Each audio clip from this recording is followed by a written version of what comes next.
on va le garder comme ça. On va... Non, je pense que je préfère le cropper en fait directement parce que le moment est venu de parler de production, le moment est venu de rouler mais pas sur l'or. Le podcast sur le cinéma. J'ai vraiment le goût de parler de film avec toi. Rouler mais pas sur l'or, un podcast sur l'autoproduction, sur comment vivre de son art, sur démocratiser le concept de réaliser ses rêves et être payé pour le faire sans avoir besoin d'un producteur. Et aujourd'hui, parlant d'un producteur, on parle avec quelqu'un qui est capable de vivre sans producteur alors que c'est textbook écrit dans le contrat que tu es supposé en avoir un ou plusieurs. On parle à un réalisateur, on parle à un gars que je respecte beaucoup, que littéralement tout le monde me parle de lui, mais je l'avais jamais rencontré avant aujourd'hui. Rémi Fréchette, allô? Salut Vincent, merci pour l'invitation. Ben merci à toi d'être là, Colin. C'est comment ça va? Passer une belle semaine? Je passe une super belle semaine. En fait, j'ai fait beaucoup de podcasts cette semaine, puis je me trouve un peu, pas intrus, là, mais tu sais... Non, mais tu sais, c'est parce que les podcasts au Québec, c'est les humoristes, c'est les chanteurs influenceurs. Fait que tu sais, comme moi, j'étais un peu dans l'ombre, puis je suis pas méga connu, là, on s'entend, là, j'ai comme ma petite niche. Fait que ça me fait vraiment plaisir, en fait, d'avoir la chance de parler dans un micro. Ben écoute, ça fait plaisir de te recevoir, moi et mon micro, pour que tu jases dedans. T'es comme Roxane Bruno en 2019, avec quelques différences très subtiles. C'est un vieux... J'aime beaucoup les femmes. Ben oui, aussi, effectivement. Vous voyez, vous êtes pareil, même personne. Puis là, il enlève son très bon masque ultra réaliste. Mes oreilles tombent un peu. Et voilà, c'est ça. T'avais des clips à stretch, wow. Oui, c'est ça. Ah, c'est drôle. Fait que là, maintenant, on va parler de ton fameux sous-écoute en 2019. On n'était pas sûr t'étais qui à l'époque. Mais très content de te recevoir, Rémi Fréchette, réalisateur, Caroline Debine. En fait, je dis réalisateur, mais généralement, je commence le podcast en posant cette question-là.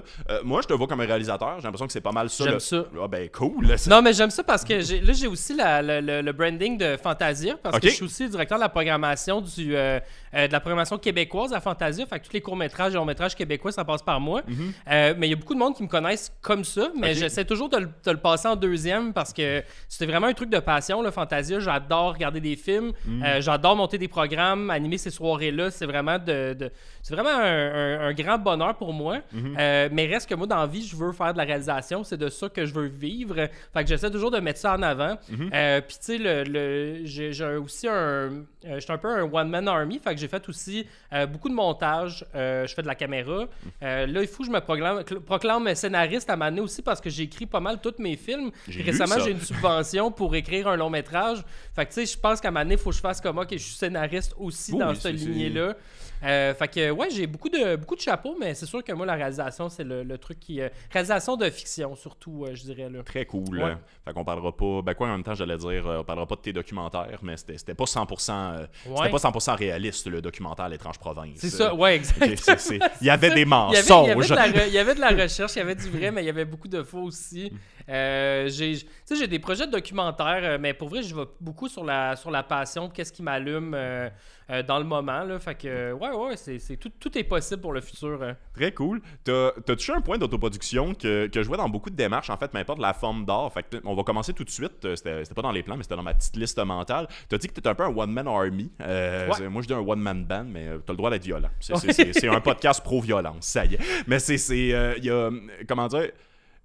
J'utilise beaucoup l'exemple de mon oncle Serge avec ça, malgré le fait qu'il n'a pas exactement la même carrière que nous. C'est que souvent, quand tu veux faire, mettons, les affaires qui te passionnent, il faut que tu apprennes à faire tous les métiers qui impliquent la réalisation de ces projets-là, jusqu'à ce que tu sois assez bon pour qu'on te donne assez d'argent pour plus avoir à toutes les faire. Ouais, puis il y a comme une époque où faire de la réalisation, c'était c'était vraiment juste de réaliser. Puis tu sais, c'était comme un parcours où tu montais les échelons, puis à un moment donné, tu tombais réalisateur, puis tu fais ça dans la vie, puis tout le monde a son poste, mais aujourd'hui, c'est de moins en moins vrai, puis il y a de plus en plus d'autoproduction, surtout avec la facilité d'accès des équipements, la facilité d'utilisation. Il y a des tutoriels en ligne. Tu n'as plus besoin de faire une école de cinéma pour apprendre à manier une caméra. Tu donnes dans la poche, fait que tu peux facilement te lancer là-dedans.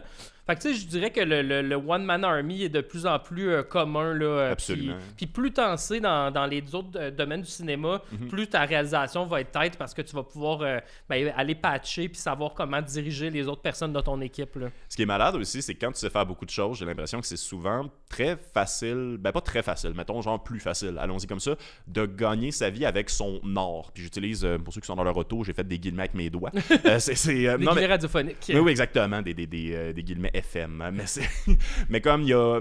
à un moment donné, quand tu réalises que tu es capable de faire certaines choses que beaucoup de gens sont pas capables de faire, c'est aussi beaucoup d'options que les gens peuvent te payer pour faire certains trucs. Puis l'exemple que j'aime beaucoup donner, c'est moi, j'ai appris à faire des posters, mettons, pour mes soirées d'humour. Puis à un moment donné, il y avait des humoristes qui me contactaient pour faire des mimes. Puis je chargeais comme 40$ la pièce. Puis c'est pas très difficile de faire des mimes. Ouais. Mais c'était vraiment juste. C'est quand même cool pour faire des mimes. Solide, mais c'était lui qui me l'avait proposé. C'est même pas moi qui ai mis ce prix-là. Puis il était juste, je viens d'avoir une idée de joke, tu peux-tu me la faire là?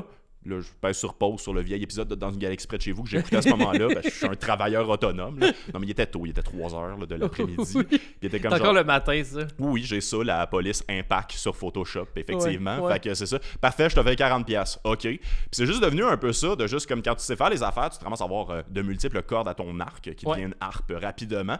Puis genre, c'est plus facile de comme, sans nécessairement faire ce que tu veux faire, ce qui dans ton cas est réalisateur, tu sais, t'œuvres tout le temps de plus en plus près de c'est quoi ton objectif au bout du compte. Genre. Ouais, je sais pas quoi dire à ça, mais effectivement, je suis très d'accord avec toi. Cool. Il n'est pas obligé d'y avoir une suite. Des fois, j'essaie de C'était vraiment juste un moment de gratitude pour dire qu'on fait un beau métier. Non, mais c'est... il y a aussi le fait de bien s'entourer, là, en fait, parce que autant que tu apprends à pousser tes skills... t'apprends aussi à, tu sais, dans le fond, à trouver les bonnes personnes pour te rendre meilleur, rendre tes projets meilleurs. Là. C'est pas juste à propos de toi, mais je parle de quand même pousser... parce qu'à un moment donné, tu peux pas être bon dans tout. Là. Moi, je suis pas bon en son, mettons. Là. Je suis capable en son. OK, d'accord. Son, là, je suis pas bon. Là. Mais j'en fais un peu. Tu sais, je fais des prémix dans mes séquences, mettons, quand je fais du montage, je vais faire un peu de design son. C'est quoi un fondu? Ouais, c'est ça, mais tu sais, de faire de la finition, vous percher, même, tu sais, faire de la prise de son. J'ai déjà fucké un film parce que quelqu'un m'avait demandé de l'aider, puis j'étais comme, je suis pas preneur de son, mais je peux bien essayer, puis là, je me pointe sur le film, puis c'est comme... c'est drôle, oups, mon volume était pas assez fort, puis là, finalement, faut que tu bouges, puis t'entends... tout le long, ben ça, j'aurais appris que je ne ferai plus jamais ça. Le pire, c'est que ça, tu le sais, en tant que réalisateur-monteur aussi, tu sais, genre, du son qui a mal été enregistré, ça ne se patche pas vraiment. Non, c'est ça. Puis même quand tu dis, je vais le doubler après, là. Fait que, tu sais, tu finis par trouver des gens qui font du son, puis qui sont bons là-dedans, puis t'es joint à ton équipe, à ta gang, puis à un moment donné, ben, tu peux exceller avec des gens qui sont dans ton entourage, là. Tu sais, moi, je suis vraiment pour la philosophie que... Il y a comme un vieux dicton qui dit, travaille pas avec tes amis, là, parce que, tu vas être déçu, il va y avoir de la chicane, mais moi, je suis comme zéro, là, il faut que tu travailles avec du monde que t'aimes, puis avec qui tu t'entends bien. Moi là, aussi, je pense en que plus. moi, ça finit par être ça. Là, mes projets, c'est une excuse pour triper avec mes amis sur un plateau. Puis quand on réussit à avoir de l'argent pour faire un projet, c'est hey man, on peut se payer en plus puis triper en gang, tant mieux. Là. Ah, mais ça, c'est drôle parce que là, genre, ça paraît pas, j'ai pas de pad, mais j'ai des questions préparées parce que malgré mon hygiène, je suis quelqu'un d'organisé, les amis. Mais c'est encore une fois, les gens qui écoutent sur leur auto comprennent pas ce que je viens de dire. Non, je m'ai pas senti en fait qu'il n'y a pas d'odorama ici. Et là, voilà. Non, effectivement, c'est pas en 4D ce podcast-là pour l'instant. Dans le futur, un jour, mais c'est. Non, mais je trouve que c'est quelque chose qui vient souvent avec les one-man bands. Je m'identifie beaucoup à ça, en fait, aussi. Ça se peut-tu qu'on ait un peu du mal à déléguer de temps en temps? Ah, ouais. Ouais. Tu sais, c'est parce que tu finis souvent par avoir une perte de confiance dans certains départements, des fois. Ouais. Je viens de faire un court-métrage, ça a été compliqué, mettons, avec les FX, de finir les effets spéciaux. C'est parce que c'est un métier, puis le monde qui en font, ben, ils sont payés cher. Fait que si tu fais un petit projet bénévole pour le fun, ben, c'est pas des priorités, puis je comprends, là. Fait que ça a été super tough de finir, puis c'est des effets un peu plus complexes que moi, je pouvais pas faire. Fait que là, à un moment donné, t'es comme, ben là, je vais essayer de l'apprendre de mon bord pour essayer de réussir moi-même, mais là, tu te rajoutes de la job, tu finis par avoir des semaines pleines pour... Mais pourtant, t'es seulement réalisateur. Là. Normalement, c'est pas très prenant. Là. Comme rôle, là, c'est ça. Oh, wow. Réalisateur, t'es censé superviser, là, mais tu finis par... quand tu fais des productions indépendantes, tu finis par faire un peu de tout. Là. En fait, ça me fait rire parce que j'essaie de pas faire ça dans la vie, mais on a des conversations tellement intéressantes là-dedans. La dernière invitée que j'ai reçue à ce podcast-là, c'est Julie Beausoleil. Je sais pas si tu la connais. On a travaillé ensemble, en fait, sur le Mike Ward Show à l'époque, en 2015. Oh my God! Ouais, on s'est rencontrés là. Elle était vraiment cool, en fait, puis je la voyais dans ses débuts d'aiguillage. Puis là, je veux dire, je t'ai mis Facebook avec. Là, on se connaît pas beaucoup dans la vie, mais là, je vois qu'elle est rendue réalisatrice pour des shows de télé. C'est fucking cool, son trajet. Là. Ça va très bien, ses affaires, en fait. Là, elle l'a pas exactement annoncé, mais comme ça va être officiel quand l'épisode va sortir, le sien aussi d'ailleurs, dans le fond, elle va réaliser L'île de l'amour. Fait que, c'est bien hot. C'est super hot. Une grande actrice de changement dans l'industrie de la télé aussi, parce qu'il n'y avait pas beaucoup de réalisatrices à la télé quand elle a commencé. Fait que c'est cool. Mais une affaire qu'elle a remarqué, puis je trouve ça drôle, parce que c'est un peu l'inverse de quand on est réalisateur autoproduit, en fait. en télé ou en cinéma, mettons, dans les grandes chaînes, devenir réalisateur alors que tu as un passé d'assistant ou d'assistante réalisateur-réalisatrice, tu te ramasses à avoir le double du salaire pour la moitié de la job. Ouais. Tandis qu'en autoprod, c'est complètement l'inverse. J'ai l'impression que devenir réalisateur, c'est juste de rajouter de la job. C'est tout le temps, ouais, exactement. Tout le temps, genre, Ouais, la télé, c'est un peu plus traditionnel, je dirais. Comme je dis pas que c'est facile, là, c'est vraiment difficile de trouver ta place puis de te faire un nom. Là, fait que, c'est sérieux, Julie, c'est tellement cool que ça fonctionne comme ça. Mais il y a vraiment un trajet un petit peu plus tracé, là, des étapes à traverser. Absolument. Moi, je veux faire de la fiction, puis je fais des trucs de genre aussi. Je fais de l'horreur. Toujours avec de la comédie, là, mais je fais des films un peu étranges. Fait que c'est pas facile, là, mettons, de me vendre ou de me trouver une place là-dedans. Gros fan de Montréal d'Éden. Merci! C'était le fun, ça. C'est ma blonde qui me l'a fait écouter en plus. Bravo d'ailleurs pour votre utilisation de tellement d'acteurs qui jouaient dans Ramdam, mais ça, c'est un autre débat. Ouais. Attends, j'ai réalisé un show télé que c'était de la reconstitution pour Canal Vie. Ça s'appelait L'Enfer, c'est chez nous. Donc, c'était comme des reenactments de faits vécus, de chicanes de voisins puis problèmes de logement. Très cool. Puis j'ai un épisode avec Manolo qui joue un tueur là-dedans. Tabarnak! Ouais, ça, j'étais vraiment content de mon casting. Bravo! Non, mais moi... Manolo, tu sais, c'est Max Tremblay, mais je voulais... non, c'est Manolo, je suis désolé. Là, les gens, ils ont le déclic tout de suite, mais je trouvais ça hot de le voir comme un bad boy. Ça, c'est un beau fantasme de casting, je dirais. J'ai un show d'humour que je roule à travers le Québec, qui est un show 100% sur Ramdam, pour de vrai. Genre, et je te confirme que si je fais référence à Manolo comme Max Tremblay, personne, c'est des gens qui ont payé pour des jokes de Ramdam, c'est de qui je parle. Je suis désolé, Max. Le chanteur Tremblay, oui, exactement. Là, ça, c'est... puis d'ailleurs, j'en profite pour te le dire, il y a entre 2005 et 2015, 1752 bébés au Québec qui se sont fait appeler Manolo. Oh, ouais. J'ai été voir les stats. Fait qu'en ce moment, ces bébés-là sont au secondaire. C'est-tu un nom qui existait avant ou ça a été inventé pour le show? D'abord, moi, ça existait, mais c'était un peu comme Spatule ou n'importe quoi d'autre. C'était juste comme ceci n'est pas populaire jusqu'au jour où une quotidienne va décider de lancer ça. Mais revenons à ça. En fait, tu fais du cinéma de genre un peu plus. T'es beaucoup attiré vers l'horreur en tant que tel. Ça commence à, t'as des projets avec la Sodec. En ce moment, les institutions commencent à un peu reconnaître autant, mettons, le mouvement. Mais Sodec, je suis pas en horreur, en fait, présentement. C'est ça l'affaire, c'est que le film que je pitch, c'est de la comédie populaire, très bonbon. Je te souhaite un chalet, je suis content pour toi pareil. Là, mais j'avais fait un short à Kino, donc je suis très actif dans le mouvement Kino, c'est comme un mouvement qui existe depuis 99, qui est une...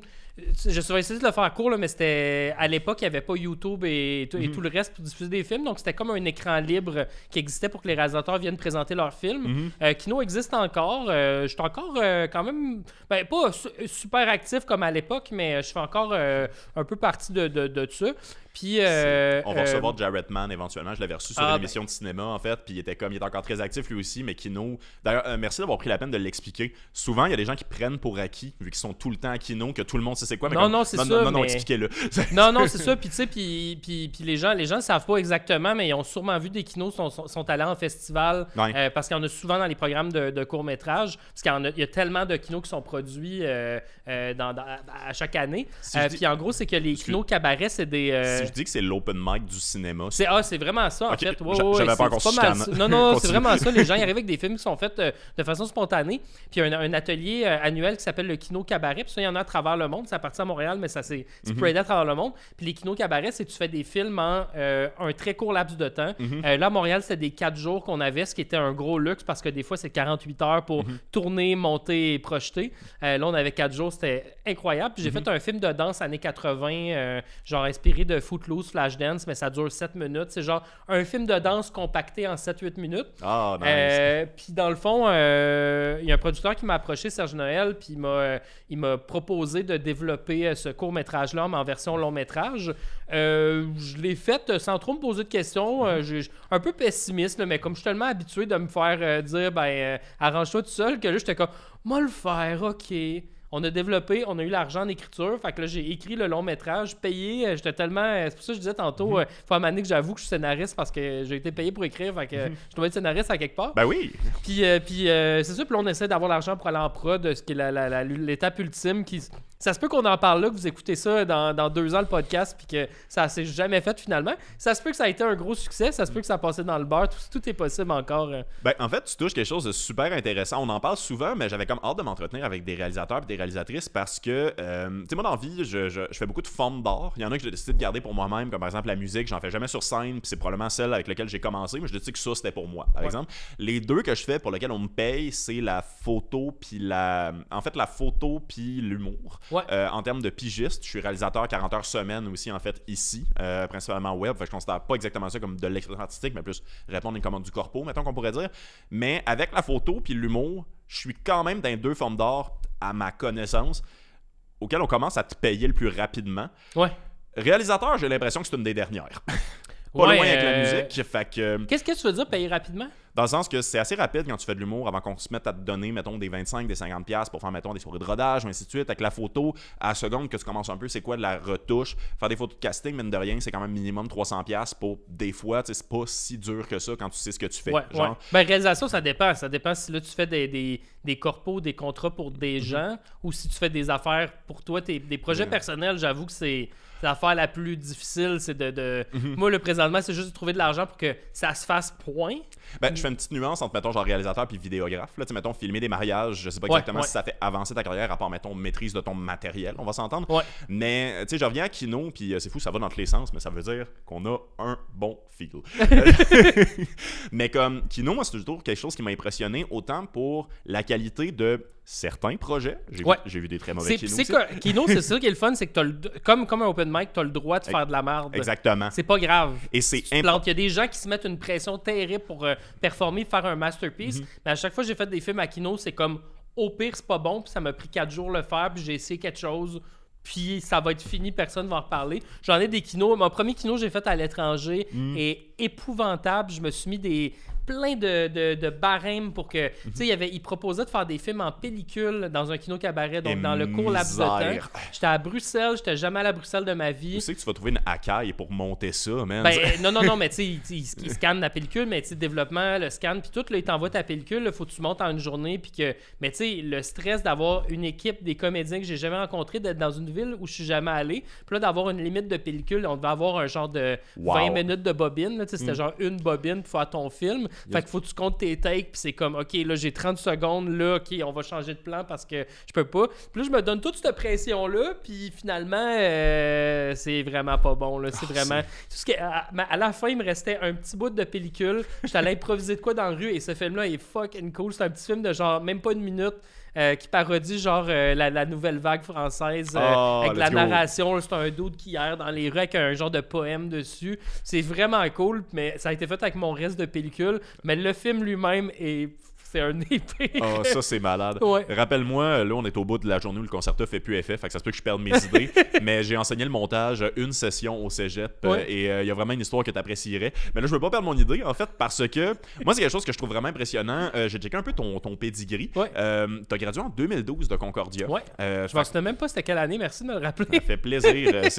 Merci de l'apprécier, et pas trouver que ça fait un peu peur que je sache des affaires sur ton parcours. Je l'ai même stretché parce que j'avais eu ma première grosse gig professionnelle à ce moment-là, puis il me restait un cours, puis je voulais absolument avoir le cours avec Micheline Langto pour la direction d'acteur. Fait que j'ai bumpé ma fin d'université juste pour avoir ce cours-là. Fait que j'ai eu une session avec un cours, puis c'était juste Micheline qui m'enseignait. J'ai fait la fait que ça, c'est un plan large. Mais pour de vrai, ça a toujours été quelque chose qui m'impressionnait dans le mouvement kino, mais aussi dans ceux qui veulent vivre du cinéma. Principalement la réalisation, parce que c'est vraiment une affaire de... J'ai ri un peu de ça tantôt quand je t'expliquais, fait que je vais redire la phrase il n'y a pas vraiment d'autres trucs que de se faire découvrir. Toi-même, tu l'as dit tantôt, tu as fait un kino, puis c'est quelqu'un qui l'a spoté puis qui a donné une subvention pour l'écrire. C'est fou, mais en même temps, genre, t'as pas écrit ce kino-là dans l'optique de là, il va y avoir un producteur de la Sodec. T'as écrit ce kino-là comme t'as écrit toutes les autres. Fait que ça prend cette dédication-là puis cette acceptation-là de faire énormément de travail pour fuck all. Ça se peut que ça soit juste projeté une soirée puis qu'après j'ai plus de vie avec ce projet-là, puis ben, que j'ai pas moi que j'ai plus de vie, mais que le projet n'ait pas de vie supplémentaire. Mais tu vois, celui-là, ça a été, les astres se sont parfaitement alignés. Ce short-là a circulé pendant 2-3 ans. Il a même été reproché l'année passée, il a été fait en 2018, puis il y a encore eu un festival qui m'a dit hey, on peut-tu le repasser? Il est allé à Cannes avec le programme de téléfilm, il a été choisi comme un programme qui est fait de 1h30, 2 heures de court-métrage québécois, puis il avait été programmé là-dedans. Fait que il est parti à Cannes, mais tu sais, c'est un kino, là. Moi, j'avais pas d'ambition. Puis après ça, moi, j'ai jamais espéré faire un long-métrage. Fait que c'est un producteur qui vient me voir puis qui me dit hey, c'est super cool le court-métrage, il me semble que ça ferait un bon long. Tout ça, là, c'était inespéré parce que les projets que je pousse le plus habituellement, ça a fini par crasher un peu. Ça, c'est la magie. Pour de vrai, c'est la magie de genre comme fais la paix avec, comme on va dire, 19 fois non pour une fois peut-être. Là, genre, mais c'est... J'en profite pour te poser la question très directement. Penses-tu que tu aurais la carrière que tu as en ce moment? Puis je rappelle que tu te considères pas comme quelqu'un de connu en tant que tel. Ça fait longtemps que j'entends parler de toi, fait que voilà des fleurs, prends-les. Merci, mais c'est et voilà, c'est drôle parce que c'est ma conjointe qui fait l'aiguillage en ce moment, fait que je me retourne vers la technique. Je ne suis pas en train de cruiser Rémi. Considères-tu que tu aurais la carrière que tu aurais si tu n'avais pas mis tout ce temps-là un peu gratuitement dans Kino? Non. Non, vraiment pas. Puis en fait, moi, Kino, ça date de... Je suis embarqué dans Kino quand j'avais 15 ans. Fait que moi, ça a été ma première école. C'était au Montréal, secondaire. Ou... Kino Sherbrooke. Nice. J'ai fait partie de Kino Joliette qui n'existe plus. Ah, cool. Ouais, c'est ça. Il y a une époque où il y avait énormément de cellules. Tu sais, ça a été... dans un sens, c'est cool que ça existe encore, mais qu'il y a certaines places où ça a perdu un petit peu de sa pertinence, dans le sens qu'à l'époque, il n'y avait aucune vitrine pour des courts-métrages, ça n'existait pas. Fait que Kino amenait ça. Puis j'avais 15 ans, j'étais embarqué là-dedans à Sherbrooke. Puis j'ai fait, c'était au Théâtre Granada, donc un incroyable théâtre à Sherbrooke. C'est un peu comme le Rialto, là, genre, mettons... C'est une magnifique salle. J'adore le Rialto. Puis, tu sais, puis je présentais des films tournés en mini-DV sur un écran là, dans une salle comme le Rialto. Ça n'a pas de sens. Là, que... puis bref, j'ai fait un film par mois pendant 4 ans sans arrêter. Donc, je faisais ça avec mes amis. À tous les mois, on tournait notre film pour Kino, on le présentait. Fait que j'ai fait une 50aine de films épouvantables, ils sont vraiment pas bons, mais j'ai fait une 50aine de films en 4 ans, puis ça a été moi ma vraie formation. Puis par la suite, j'ai continué. J'ai lâché Kino un peu quand je suis rentré à Concordia, puis j'ai rembarqué après ça en Kino Montréal. Après ça, j'ai été dans l'équipe de direction pendant un bout. Puis jusqu'à récemment, on a fait un projet pendant la pandémie qui s'appelle Première Vague. Puis ça a été fait à travers Kino, donc c'est un film collectif sur la pandémie qu'on a tourné pendant la pandémie. Pardon. C'était lequel ton segment de Première Vague en passant? Celui que tu devineras pas que c'était le mien parce que j'étais un peu depressed, je pense. J'ai fait une histoire sur deux colocs, en fait, qui... Il y en a une qui vient d'arriver à Montréal. Ah oui, avec... le voisin des punaises de lit, puis il y en a une qui a vraiment peur, l'autre, elle aime ça coucher avec des gens. Exactement. C'était mon préféré, celui-là. Ah, c'est vrai? Ouais, pour vrai, c'est cool. Colin. Ça faisait beaucoup référence à mes débuts à Montréal. Je pense que ça m'a fait retomber là-dedans, la pandémie, de pourquoi j'ai choisi Montréal, puis pourquoi j'ai trippé à Montréal en arrivant. Il y a vraiment l'anecdote au début du film, elle mange une soupe tonkinoise, puis elle est comme palmée devant ça. Mais moi, pour vrai, à Sherbrooke, il y en avait probablement dans des restaurants, mais c'était pas quelque chose que ma famille, mettons, allait acheter de la soupe tonkinoise. Fait que quand je suis arrivé à Montréal, puis que j'ai goûté à ça, c'était comme oh my god, la découverte. Puis c'est comme, à ce temps, je suis comme, voyons, j'étais bien naïf là, de cette découverte-là. Fait que c'est un peu ça que j'ai essayé d'illustrer avec mon segment. Mais tu sais, c'est moins en humour, c'est moins... Il y a des bouts drôles là, dans mon segment, mais c'était mon mood, je pense, de pandémie qui a beaucoup influencé ça. Là. Moi, pour de vrai, c'est quelque chose qui m'avait rejoint, parce que je pense, tu sais, comment dire, excuse-moi, Jared, peut-être pas à gueule, là, genre, ni toi, ni ta conjointe qui a 2 pieds moins de moi, mais excusez, il est comme connu dans le milieu de la réalisation, le couple Jared. Jared et Rosie, ouais. Et Rosie, exactement. Mais comme il y a... Je sais pas, tu sais, moi, ce que j'ai aimé, c'est que ça capturait vraiment, c'était quoi mes premières émotions vis-à-vis de la COVID? De genre, comme, on est content 3 secondes de « on est en congé », puis après ça, genre, c'est rendu que ça fait peur faire l'épicerie. Puis mine de rien, j'aimais ça, moi, j'étais dans une colocation de 4 personnes quand ça a commencé, fait que les divergences d'opinion à savoir comment ça fonctionne, qu'est-ce qu'on fait, qu'est-ce qui se passe. C'était ça que je voyais, c'était vraiment ça. Puis tu sais, je pense que si le film avait été fait un peu plus tard, j'aurais probablement parlé des conspirationnistes. C'était comme le bout qui m'a vraiment fasciné par la suite. Solide. Mais on a tourné ça, là, on a commencé à l'écrire. On salue Pierre Dion. Salut Pierre! ça faisait peut-être, je pense que ça faisait 3 mois que la COVID était en cours, donc on était encore très naïfs quand on a commencé à l'écrire. Ouais. C'était vraiment ça qu'on voulait capter, c'était le début. Puis je comprends, il y a du monde qui trouve que c'était too soon là, de faire un film sur la COVID, et it's fine, là, je suis vraiment d'accord, mais je pense qu'on va être content dans 10 ans d'avoir fait ce film-là parce que c'est comme un genre de document anthropologique sur ce qu'on a vécu. Ben, t'en as parlé un peu tantôt, puis en toute transparence, je veux dire, c'est pas parfait comme film non plus. Non, Paraît pas un du peu tout, que ça a été fait quand même. Il faut le sortir maintenant, mais en même temps, vu que moi j'ai le référent, ça ressemble beaucoup à c'était quoi l'idée de base de Kino au départ, que quand c'est sorti, c'était en 99, en janvier. Puis c'était, je pense que c'était 2 gars qui étaient comme, on fait un film par mois jusqu'à la fin du monde. Exactement, c'est ça. Finalement, zut de zut, le monde ne s'est pas éteint à l'an 2000, fait que the rest is a story. Ça s'en vient, par exemple. Oh, on y arrive dans pas long. Il y a beaucoup de plastique dans l'océan, mais on peut pas calculer un nombre de films. Mais c'était ça le but, c'est qu'on était tous en stand-by, on était tous un peu depressed de, tu sais, à quoi qu'on sert, puis, tu sais... Bo Burnham l'a dit aussi, là, moi, un peu comme, je vais le dire de même, mais comme d'autres blancs en 2023, j'étais juste comme, I just need to shut the fuck up right now. Là. Genre, il y a d'autres affaires auxquelles on peut parler, desquelles on peut parler. Il y a eu le MeToo, il y avait eu le Black Lives Matter qui était justement dans cette période-là aussi. Puis moi, j'étais juste comme, je vais être solidaire, mais en même temps, je me mettrais pas à step in, faire, hey, je vais vous dire, moi, mon opinion, c'est quoi? Fait que je me sentais comme, je vais juste comme prendre mon trou, puis juste comme, je vais essayer d'être allié, mais sans essayer de parler plus fort que... mais ça faisait que je me trouvais un peu inutile, là. Genre, je suis là, puis je fais des films de genre d'habitude, là, je fais des films d'horreur. C'était un sentiment à la mode, là, dans ces mois-là. C'est ça, là, c'est dans le genre de job que je fais, là. Fait que ça m'a groundé, ce projet. Ça m'a permis de me sentir un peu utile de faire... pour vrai, je le vois vraiment comme ça, un document anthropologique, là, ce film-là. Fait que ça m'a permis de faire ça. Puis ça, c'est vraiment la philosophie Kino de... On n'a pas d'argent, on a tous du talent, là, un certain talent pour faire ça. On va faire un long métrage, ça donnera ce que ça donnera. Hey, on le mettra sur YouTube au pire, puis ça sera ça. Puis finalement, ben ce film-là, il a joué au Beaubien 3 semaines parce qu'il sortait rien pendant la COVID. Non. Fait que le Beaubien, il avait besoin de... Quand les cinémas ils ont commencé à réouvrir graduellement, il avait besoin de films.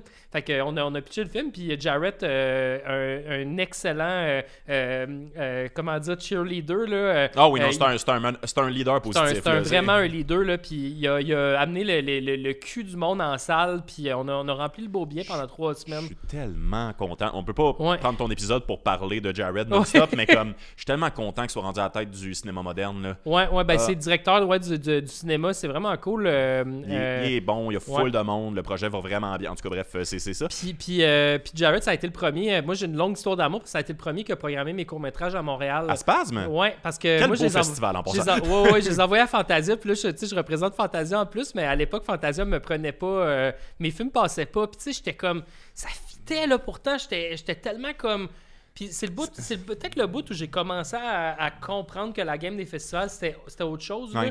Puis parce que j'ai eu une certaine frustration de genre, mes films sont pas pris, mais Jared, ça a été le premier qui m'a programmé à Space, puis ça m'a donné un boost de confiance de continuer. Puis C'était les belles années de Spasme aussi. En fait, puis ça va encore très bien, Spasme. C'est mes dates préférées avec ma conjointe qui, encore une fois, est en train d'aiguiller. Pour de vrai, c'est des soirées exceptionnelles. Ça vaut la peine. La photo où j'ai l'air le plus heureux à ce jour, c'est moi à Spasme qui rit d'un rire que je ne me connais pas, avec évidemment 22 Boréal IPA complètement vides sur ma table. Là. C'est pas juste moi. C'était ton pic. Après ça, c'est juste downhill from there. Oh non, des très beaux moments, mais genre documenter un moment de bonheur, c'était bon ça en plus, c'était excusez, on est rendu très dans les insights de court-métrage, mais c'était comme un faux vidéo d'audition pour VJ Recherché 2013. Ah ouais, ok. Puis ça finissait que finalement le gars, c'est un meurtrier.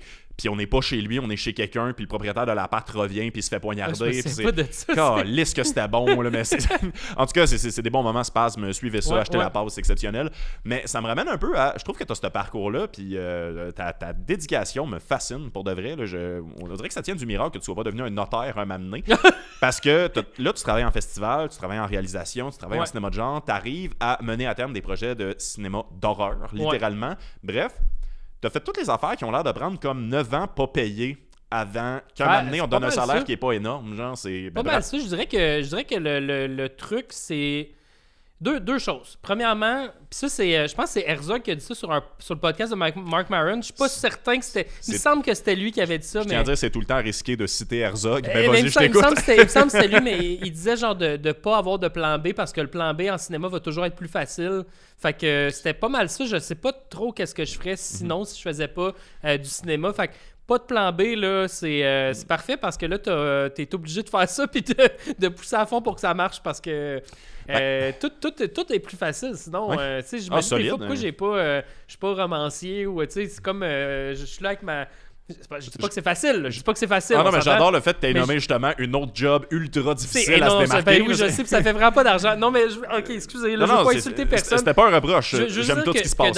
Dans les faits, c'est quand même... C'est un travail qui se fait avec... T'as ton ordi, ton laptop, puis t'écris tout seul. Tandis que faire du cinéma, ça coûte fucking cher. Ça te prend du monde, ça te prend des ressources. C'est long. J'étais plus sur ce fait-là, mais je sais que c'est... Je vais rebondir sur quelque chose. Je suis jamais capable d'écrire un roman, là, pour vous. Non, mais c'est compliqué. Genre attends, mais deux choses. Vas-y. Fait que ça, c'était la première. Puis la deuxième, c'est jette beaucoup de lignes à l'eau. Ouais. C'est part des projets. Tu sais, et pas... Puis là, je dis ça, j'ai des amis que ça a bien marché de juste faire un projet puis se dédier à ce projet-là. C'est zéro un proche que je veux dire, mais on appelle ça buzzer, puis ça, tu peux pas le prédire. C'est tout. Non, exact. C'est ça, continue. Mais moi, la façon dont je vois ça, c'est de juste pitch des lignes.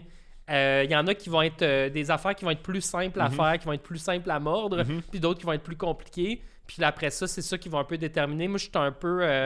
c'est difficile de prévoir où je vais être l'année prochaine parce que j'ai pitché plein de lignes à l'eau puis je sais pas c'est quoi qui va mordre dans les prochains mois. T'sais. Mais statistiquement, il n'y a pas le choix d'y en avoir sur 30, il y en a une ou deux. Genre. Ouais, c'est ça. Puis j'ai mes plans B que c'est comme des projets que genre au pire, je vais le faire tout seul puis je vais continuer à avancer par moi-même. T'en as parlé un peu tantôt, mais c'est quelque chose que j'ai trouvé vraiment intéressant, genre sur le fait que toi, t'encourages les gens à travailler avec leurs amis parce qu'il faut qu'il y ait une notion de plaisir quand la notion d'argent n'est pas assurée. Tu sais, genre, ce qui est une très belle notion. À un moment donné, il faut que tu commences à payer tes amis, là, par exemple, parce que sinon, à un moment donné, c'est juste des faveurs pour... c'est que quelqu'un d'autre va le faire éventuellement, puis ils n'auront pas le choix de choisir parce qu'on a des billes à payer. La question sur entre deux films d'horreur, comment tu fais pour payer tes billes, elle s'en vient, inquiète-toi pas. Ouais. Mais comme, moi, une affaire que je trouve quand même intéressante là-dessus, c'est que ça reste quand même tout le monde qui s'améliore en même temps. Puis, normalement, j'ai besoin de le dire dans le podcast, mais je trouve que tu l'as assez bien résumé. Tu sais, tu fais des affaires pour faire des affaires. Les affaires que tu fais t'amènent d'autres affaires. Ouais, exact. Puis, moi, j'ai une vision très peu romantique du concept de vivre de son art. C'est pas mal l'idéologie derrière le podcast, dans le sens que c'est le fun de faire le métier que tu as toujours voulu faire. Ça, c'est extraordinaire, on l'enlèvera pas là-dessus. Mais ça reste un métier, ça reste une job. Puis je pense qu'une affaire qu'on oublie de le formuler comme ça des fois, c'est que les jobs qu'on veut faire, c'est d'abord et avant tout des jobs contingentés. Fait que le seul truc, c'est de devenir bon à ça, plus que les autres, pour que tu sois plus compétent pour avoir ces gigs-là. Bon ou de la confiance, ou les deux. Moi, je pense que je suis allé plus vers me perfectionner pour avoir du talent, parce que j'ai pas tout le temps de la confiance pour me vendre. Ça, c'est peut-être le bout qui me manque, puis je me le fais dire même par des amis. Là, je suis jaloux de bien des gens qui ont de l'assurance. Non, c'est ça, mais tu sais, genre, ces médias sociaux, tu sais, je mets rien, je suis pas actif, j'ai pas... je suis tout le temps comme en train de faire comme ok, je l'ai fait, mais dans, tu sais, comme je viens juste de le faire là, mais c'était dans un contexte kino, tu sais, comme tout le temps comme un truc pour me protéger en arrière là, tu sais. Fait que je dirais que j'ai encore un manque de confiance. Est-ce que ça m'aide peut-être le manque de confiance à me pousser encore plus parce que je veux prouver que fait que peut-être que ça aide aussi là, parce que je connais du monde je les nommerai pas, mais qui ont énormément de confiance, puis ce qu'ils font c'est pas incroyable, fait que, mais ça marche super bien parce qu'ils sont capables de se vendre, tu sais. On en connaît tous, tout le monde, ok? On laisse ça dans l'univers. Je suis programmateur pour Fantasia, je te rappelle, et je reçois 350 courts-métrages par année. Et il y a beaucoup de films qui me donnent confiance dans ce que je fais. Je te pose la question parce que je le vis en tant qu'humoriste et booker. Y a-tu du monde qui t'envoie des courts-métrages que tu prends pas puis qui te réécrivent pour savoir pourquoi? Ouais. C'est intéressant ces moments-là. Oui, puis je te dirais que je réponds quand la demande est bien faite. Je comprends. Puis pour vrai, des fois, les courts-métrages sont pas refusés en festival parce qu'ils sont mauvais. Des fois, c'est... J'ai un bloc de comédie. Mon bloc de comédie, il est déjà plein. Ton film, il était peut-être le 13e, 14e. Il y a des années, je reçois plein de films. On dirait que les gens se parlent. Il y a un sujet qui est dans l'air ou dans l'eau. Puis il y a une année, là, je suis un festival de films de genre. Fait qu'il y a une année, là, j'ai eu 4 films de monstres en dessous d'un lit.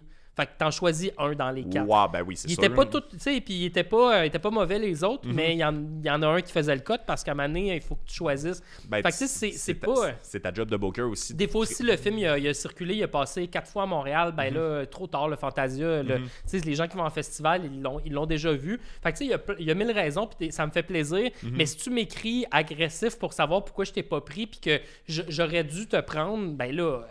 Comme on se calme là, c'est quelque chose dont on parle souvent aussi, mais à date, t'as une très bonne attitude aussi, mais genre c'est con, mais genre d'écrire agressif pour demander comment ça se fait que j'ai pas été choisi, ça te suit longtemps pendant une carrière aussi. Eh, maudit, ouais. J'ai des noms en tête que quand j'ai revois resoumettre à Fantasia, je me souviens de cette personne-là qui m'a pété un plomb. Là. J'ai eu du monde qui m'ont unfriendé sur Facebook aussi, parce qu'ils m'avaient soumis des films, puis vu qu'ils me connaissaient, ils pensaient que par défaut, ils allaient finir au festival. Puis là, après ça, ben, je me rends compte qu'ils m'ont unfriendé, puis je suis comme, bon, OK. Excuse-moi, mais tu mériterais pas ta job si c'était une priorité de booker tes amis. Ben non, là, c'est un festival, ben. C'est ça, puis même que pendant un bout, moi, j'étais comme solo, puis c'était vraiment pas nice parce que je refusais, tu sais, je vais être intègre là-dedans, puis je refusais des gens que je connaissais. Je me sentais weird là, d'avoir un poids décisionnel. J'ai des goûts bizarres, des fois aussi, il y a des courts-métrages que j'adore qui marchent pas pantoute en salle. Fait que depuis, je me suis monté une petite équipe, on est 5, là, puis j'envoie les films, eux autres, ils regardent les films de leur côté, on se fait une journée, on débat ensemble, on s'ostine sur nos préférés. Puis à la fin, on fait notre programmation. Puis écoute, il y a des films que moi j'ai défendus, que je voulais absolument qu'on programme, puis mes 4 autres, ils haïssaient le film. Si tu cherches 2 personnes de plus, ça sonne comme la meilleure activité de couple sur la terre. Là, c'est vrai que je pourrais pas j'ai essayé de faire une parité aussi, là, j'ai 2 filles, 2 gars. Je pense que je ferais ça contre 2 coupons de bière, là, pour de vrai. Là, ça sonne comme le meilleur truc. Là, On a une grille là, avec des commentaires, des notes, puis après ça, on fait une moyenne. Puis même les mauvais films, excuse-moi, ça, d'après moi, ça va pas partir du podcast, c'est juste peut-être tu vas avoir le référent. Hier, moi et ma blonde, on écoutait un film, je pense que c'est un de nos visionnements les plus agréables depuis un certain temps. On écoutait un film de Blue Moon Picture, je sais pas si tu connais, puis essentiellement, en regardant, c'est parce que moi je connais ça. Full Moon Picture. Full Moon Picture, excuse-moi. Puis, Charles Ben et les films en VHS. Là, exactement. Puis, à un moment donné, ça part, je vois le générique, puis il y a Evan Stone. Tu sais qui? Evan Stone, c'est qui donc ça? Si t'as écouté de la pornographie dans les années 90, c'était le gars avec les cheveux longs. OK. Ah oui, je pensais que c'est qui en plus. Puis à un moment donné, je me mets C'est-tu le gars de pornographie, mais qui était beaucoup à super écran doublé en français? Oui, non, c'est ça, mais il était dans tous les films à super écran. J'ai tapé à 13 ans ces films-là. Ah non, mais c'est ça. C'est malade. J'ai 1700 VHS chez nous, en plus, pour de vrai, dont des VHS enregistrés sur super écran. Des fois, genre, c'est OSS 117 qui joue en background, ça finit. Il y a de la porn qui part, puis là, c'est juste comme, Chris, bon, là, va falloir mettre une autre VHS parce qu'il y a des fenêtres chez nous, puis il est 1h de l'après-midi quand même. Mais bref, on va revenir à l'autoproduction à un moment donné, je vous le promets. Mais bref, on écoute ça, puis à un moment donné, je constate avec horreur que la raison pour laquelle le film dure 40 minutes, c'est que c'est juste un film de cul qui ont enlevé scène de sexe. Blue Moon faisait ça des fois, et ça reste un de mes visionnements préférés en couple. Fait que des mauvais courts-métrages, envoie-nous-les. Full Moon, excuse-moi. Je pense que j'ai Bleu Nuit en tête. Master 1 à 18, là, je sais pas combien il y en a. Là. Le pire, c'est qu'on a débattu, genre, écouter ce film-là ou Puppet Master 2. Ouais, Demonic Toys versus Puppet Master, ça existe aussi. Dollman versus, ils ont tout fait, le Dollman versus Demonic. En tout cas, on rentre Gingerman Bread versus The Evil Bong 1, 2, 3, 4, 5, 6, 7. Bon, fait que bref, s'il te plaît, joins-nous à notre comité. Je pense que ça va être ça notre mariage. Mais non, mais tu travailles en festival, va revenir là-dessus. Moi, j'ai arrêté de travailler en festival rapidement parce que j'ai pas eu ta persévérance d'attendre jusqu'à être payé. Et même ceux qui étaient payés n'étaient pas payés très cher. C'est incroyable le travail, l'énergie et la dédication que ça prend pour faire un festival, malgré le fait que, honnêtement, ils n'ont pas d'argent.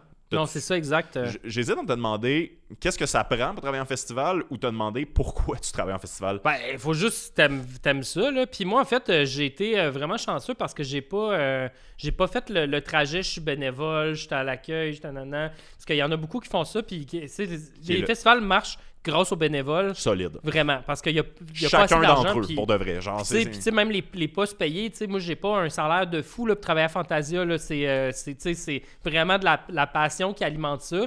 Fait que c'est ça, il faut que t'aimes ça. Puis moi, j'ai eu la chance, mais c'est que j'étais le fatigant qui collait au festival. Je soumettais des films. À un moment donné, j'ai commencé à être accepté à Fantasia. Fait que là, j'avais des films quasiment tous les ans. Puis là, je collais, je parlais à l'organisatrice, c'était Isabelle Gauvreau à l'époque. Je jasais avec elle. Puis j'allais voir plein de films. J'allais voir genre 30 films par année à Fantasia. Fait que j'étais tout le temps dans les salles. Puis à un moment donné, ben, je pense qu'elle a catché que j'étais un bon candidat parce que je connaissais le milieu, je connaissais les réalisateurs, les nouveaux noms. C'est beaucoup ça, à Fantasia, c'est que le milieu du court-métrage, il y a des gens qui ça fait longtemps qu'ils en font, mais il y a beaucoup de nouveaux, la relève, mettons, du cinéma. Fait qu'elle savait que je connaissais la relève, elle savait que j'avais un bon jugement critique, que j'étais organisé. Fait que je pense que tout ça a fait qu'elle m'a amené sur l'équipe, puis elle voulait quitter. Fait qu'elle voulait de laisser son poste, fait qu'elle m'a comme testé 2 ans, puis finalement j'ai hérité du poste. T'as eu son poste finalement. Ouais. Très cool, félicitations. Ouais. Je trouve ça drôle parce que t'as commencé un peu le podcast en parlant de comme tu travailles avec tes amis, parce que puis à m'amener t'es payé, puis c'est le fun, mais on dirait que Fantasia, t'es juste devenu leur ami, puis c'était ça la méthode en fait pour éventuellement embarquer, ce qui est très beau en fait. Même en festival, quand t'es réalisateur puis que tu vas à l'étranger, je te dirais que le secret c'est de participer. Là. Si t'invites à un festival, c'est pour que tu participes à la vie du festival, puis c'est là que tu vas vraiment, disons, marquer les esprits. Moi, j'étais allé présenter, j'avais fait une web-série qui s'appelait Les Jaunes, qui s'appelle encore Les Jaunes. Donc ça, c'est un de mes gros projets. Il y a un feu programmateur de Fantasia qui faisait une vente de garage en vendant sa maison cet été. Il m'a vendu la soundtrack des Jaunes. Marc Lamotte. Exactement. Il est encore programmateur de Fantasia. Oui, exactement. Il m'a donné tellement de belles affaires. Il m'a donné la VHS de La Queue, la Pomme et les Pépins. Ah oui!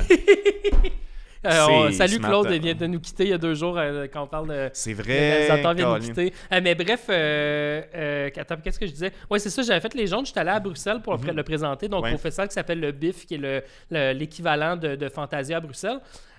Puis j'ai été hyper actif au festival, j'allais voir les organisateurs, j'allais voir tous les films, tu sais, j'étais pas genre je vais présenter mon film puis après ça je m'en vais faire du tourisme à Bruxelles, j'étais au festival du matin au soir, je tripais.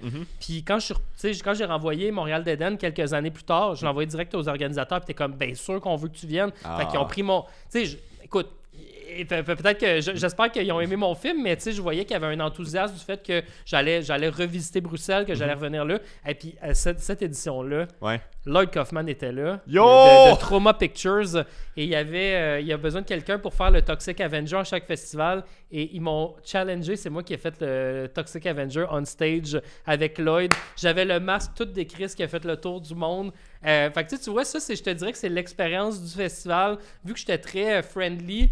Rendu là, il était comme, on va demander à Rémi, là, anyway, il est là en visite, puis il va être là anyway, fait qu'on va lui dire, tu veux-tu faire Toxic Avenger sur le stage? Ok, mais for real, j'ai des frissons, parce que genre là, je fais beaucoup de la projection, mais tu sais, je veux dire, t'as tellement mis de temps puis d'énergie sur le cinéma de genre, si t'en as fait autant, Dieu sait que t'en as regardé, genre, puis d'être Toxic Avenger dans le cadre d'un festival avec le masque, oh my god. Il y a des vidéos de ça, en dessous du masque, je pleurais, là. J'en doute pas, man. Fucked up. Ah, ben, félicitations. Je sais qu'il y a plein de gens là, qui n'ont aucune idée de quoi qu'on parle, là, qui écoutent le podcast, mais je vous jure, comme pour les gens qui trippent horreur, c'est comme...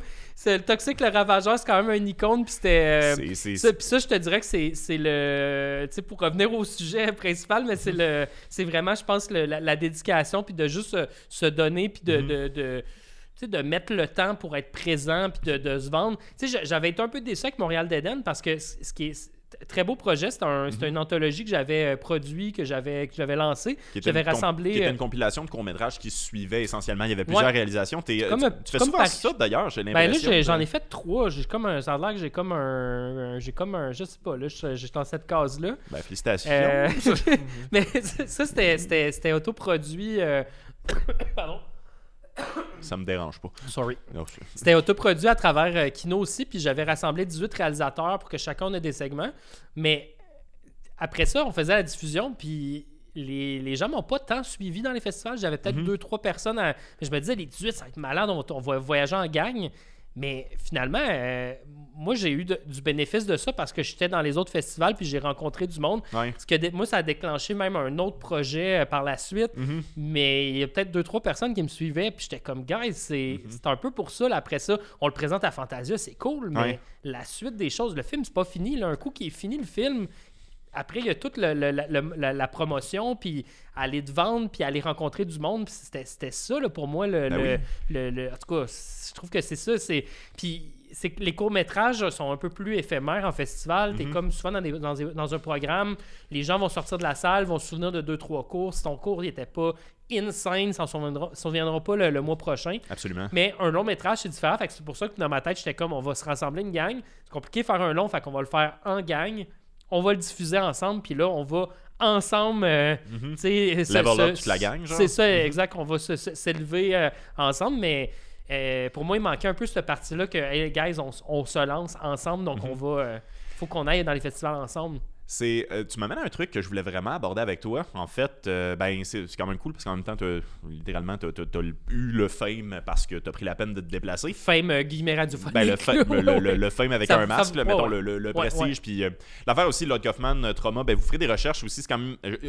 C'est pas tout le temps bon, c'est intéressant, les films de Trauma. C'est ça. C'est plus le gars du cœur, mais en fait, c'est un peu ma philosophie que je parle depuis tantôt. C'est on le fait, whatever, puis on verra après. Là. Moi, ça a été mon premier rapport avec le cinéma indépendant, Trauma, parce que j'avais un ami weird, propriétaire de magasin de jeux vidéo, qui avait 32 ans et qui se tenait avec Vincent 15 ans. Après ça, c'est choix de vie, bien qu'on sait plus, mais c'est ça. Mais comme, il me parlait de comme, peu importe c'est quoi ton scénario, tu l'envoies à Trauma, ils vont te dire oui, sauf si tu as besoin de 10 millions pour le faire, eux, ils vont te donner 2000. Mais comme, ils vont le faire. Ils vont utiliser le même plan d'autobus qui tombe d'une falaise qui est dans 18 autres films. Mais c'est ça. Mais comme, il y a quand même quelque chose d'intéressant dans le fait de... C'est pas juste un processus créatif pour un projet, c'est une vie.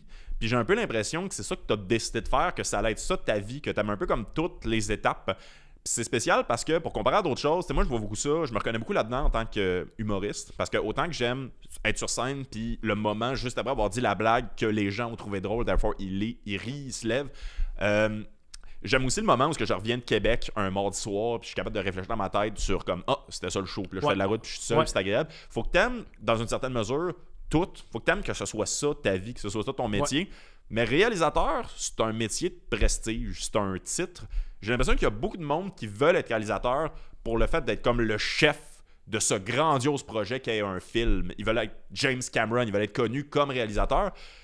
Et j'ai l'impression que où est-ce que l'industrie s'en va, c'est de moins en moins réaliste comme notion. Non, exact. Puis il faut que tu aies la passion d'abord. Puis c'est ça maintenant. Là, je pense qu'il faut que tu te lances. Puis je pense que tu as eu un autre invité, Alec Pronovo, qui a un peu cette philosophie-là aussi. Solide. Tu vois, il a fait son court-métrage Piscine Pro qui vient d'arriver. Non, mais tu sais, t'es allé à Slamdance ou Sundance? Sundance, oui. Sundance, c'est ça. Il commence à être un habitué de Sundance. Non, mais tu sais, c'est fou raide, mais ça, c'était son film que lui, il faisait sur le side parce qu'il avait besoin de le faire. Là. Fait que je pense que c'est là le secret. C'est comme la passion l'emporte, là. Je recommande aux gens d'écouter l'épisode, parce que presque personne n'a écouté l'épisode d'Alec Pronovo. On venait de sortir, puis ils ont plus été vers ceux des humoristes, puis c'était plus pour accompagner le documentaire, la première version de ça. Je vais le réinviter éventuellement. Mais il y a une phrase qu'Alec a dit que je trouvais vraiment belle. C'est quand il est sorti de l'UQAM, tout le monde est parti en Europe. Genre, comme tout le monde. Puis c'est comme, moi, au lieu d'aller en Europe, je vais faire un film. Ben non, c'est ça. Puis c'est tout le temps ça. Qu'est-ce que tu veux faire dans la vie, là? C'est comme, faut que tu mettes tes priorités, puis, tu sais, je veux dire, c'est long, là, puis c'est très long. À un moment donné, t'as pas beaucoup d'argent, hein, puis t'essaies de... Puis Alec, en plus, c'est le fun parce que je trouve, quand on va revenir à toi, puis j'aimerais peut-être qu'on aille dans la partie corporative aussi, parce que j'aimerais ça savoir comment t'as fait pour payer tes billes entre ça.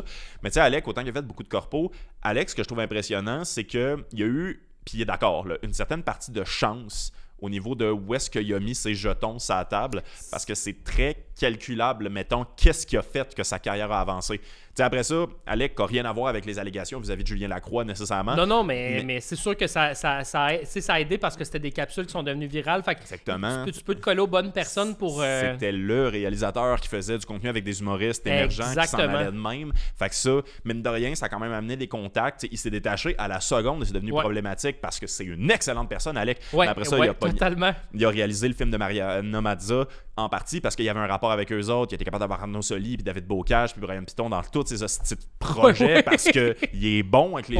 Il adore la comédie, il maîtrise la comédie aussi, complètement lissé aussi. Genre, c'est... Mais bref, tu sais, Alec, il y a des bons moves qui ont été faits qu'ils sont... Talent puis chance, il y a comme un rapport avec ça aussi, puis persévérance. Absolument. Mais il l'a pas volé. Là. Tous les projets qu'il a fait gratis, qu'on n'a pas entendu parler, il les a fait aussi. Ouais, moi, j'ai commencé à le programmer quand même tôt à Fantasia, puis c'était des... Tu sais, on avait programmé un de ses films, ben là, c'est un autre...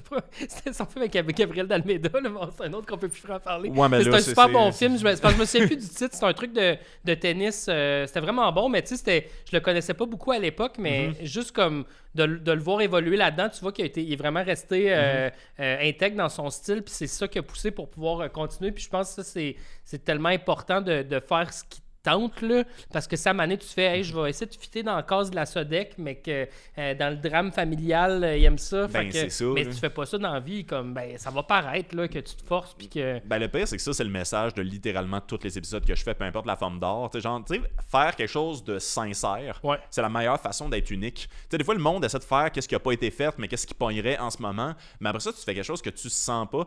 Tu sais, c'est le fait de, mettons, je lance ça de même, de faire un excellent numéro d'humour sur la culture du viol parce que tu as une expérience qui est personnelle ou ainsi de suite. Oui, ça va être unique, mais tu as peut-être une perspective sur les toasters, c'est un concept weird. Je sais pas trop. Genre, faire quelque chose sincèrement, tant que ça vient du cœur, tant que ça t'intéresse, toi, c'est la meilleure façon de convaincre le monde que c'est intéressant ce que tu fais. Toi, t'as pas lâché avec l'horreur, t'as pas lâché avec le cinéma de genre. Alec a pas lâché avec la comédie.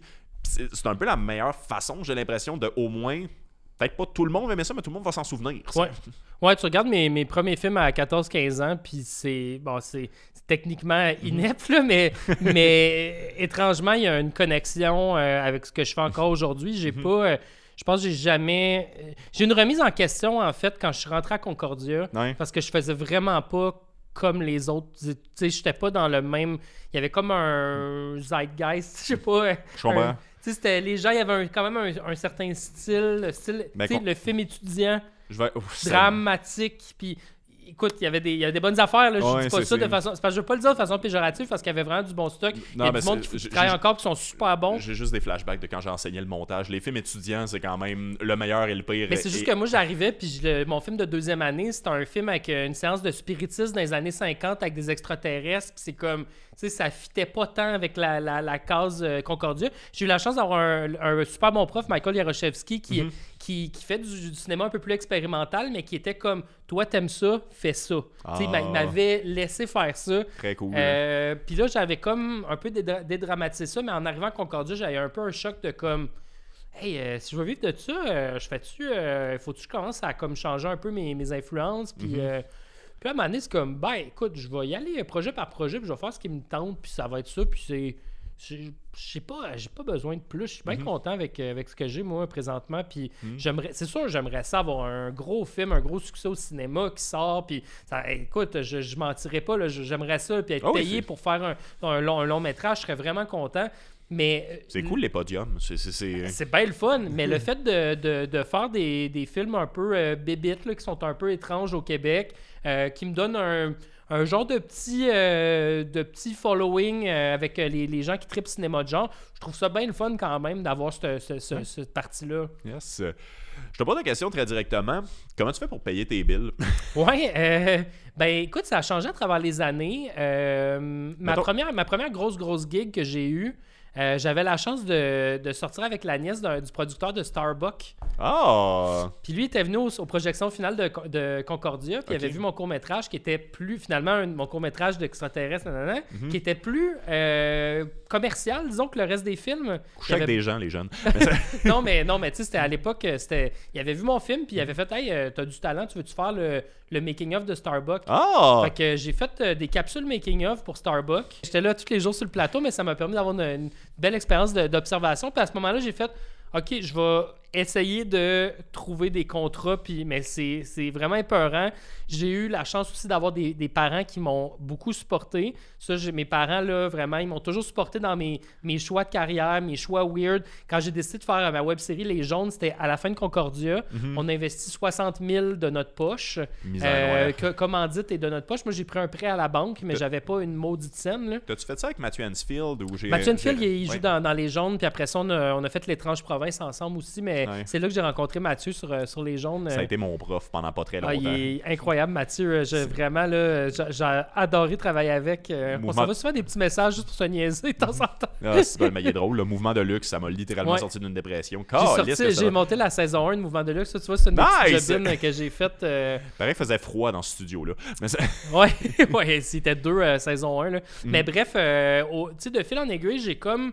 je me suis trouvé des spécialisations aussi. Je faisais un peu de caméra. Je me suis acheté à l'époque, j'avais une T2i, là, les DSLR qui coûtaient rien. Là, qui étaient, ça a changé le monde. J'allais filmer des shows, puis j'étais payé 200$. Puis là, tu sais, j'étais comme... Ben, c'était gradué en 2012 en plus. Là, j'ai l'air de te couper, mais je te promets que c'est tout le temps relié. Là, genre, c'est parce que tu as parlé de mini-DV tantôt. Moi aussi, quand j'ai fait mon cégep, en fait, c'était encore montage mini-DV qui nous apprenait. Exact. Fait que quand la T2i, puis la T3i spécifiquement, ne serait-ce que parce que l'écran sortait, flip, puis elle filmait 30 minutes en 1080p. Exact, c'est ça, ouais. Que, pour vrai, les gens chiaient à terre, c'était juste comme, on t'offre jamais ça. Mais maudit que t'es voyant dans les films étudiants, ceux qui avaient moyen de se payer une T3i. Ouais, là j'avais eu ma T2i, puis après j'empruntais la 7D ou la 5D Mark III des amis là, pour faire mes films plus sérieux, parce que ça c'était the shit. Ça là, a changé l'industrie pour vrai. Ouais, puis après ça a été décrissé 3 ans plus tard, parce que là, il y a les mirrorless qui sont... En tout cas, ça c'est très geek comme conversation, mais ouais, bref, pour le point de... J'en ai parlé un peu tantôt, mais c'est d'avoir plusieurs cordes à son arc. Donc moi, il y a eu la caméra, le montage. Je m'étais lié aussi, gig fucking weird que j'ai fait, puis les capsules existent encore. Je m'étais lié à un pet shop en ligne. Wow! Puis à Saint-Hyacinthe, puis j'allais faire des capsules d'entraînement canin, puis mais genre, c'était super space, là. Le gars était quand même cool parce qu'il m'avait spoté, je pense que c'est une amie qui m'avait référé, puis le gars un peu laid back, là, puis il était comme... Oh ouais, viens à Saint-Hyacinthe, il me payait une chambre de motel pour que je dorme là 2-3 jours, puis là on faisait 3 jours de tournage, mettons. Puis là, des fois j'arrivais, t'es comme, je suis pas dans le mood présentement, on va se livrer de la pizza, là, puis on tournera tantôt. Puis là je chillais avec lui, puis j'étais comme, il se paye-tu un ami ou tu sais? Ça c'est drôle. Un peu space, des fois il était comme, on filme-tu un bat, là, on fera des capsules tantôt. Comme ça, il t'en parle comme si c'était ta gardienne. On se filme-tu un bat? C'était super weird. Puis là, tu sais, j'ai créé des scénarios pour ça, puis... mais tu sais, ça, pour vrai, ça a été 2 ans où je faisais un petit salaire avec lui parce que je chargeais la journée de tournage, les jours de montage. Puis tu sais, j'étais pas payé cher à l'époque, mais tu sais, je valais ça à l'époque aussi. Là. Oui, je pense que j'ai fait genre autour de 90 capsules pour lui là, à travers les quelques années que j'ai travaillé avec lui. Puis après ça, ben là, le monde commençait à m'appeler. Puis... Fait que tu sais, ça, je te dirais que c'était ma phase un peu expérimentale de... apprendre à en vivre, genre. Apprendre à en vivre, trouver des gigs, me perfectionner, puis...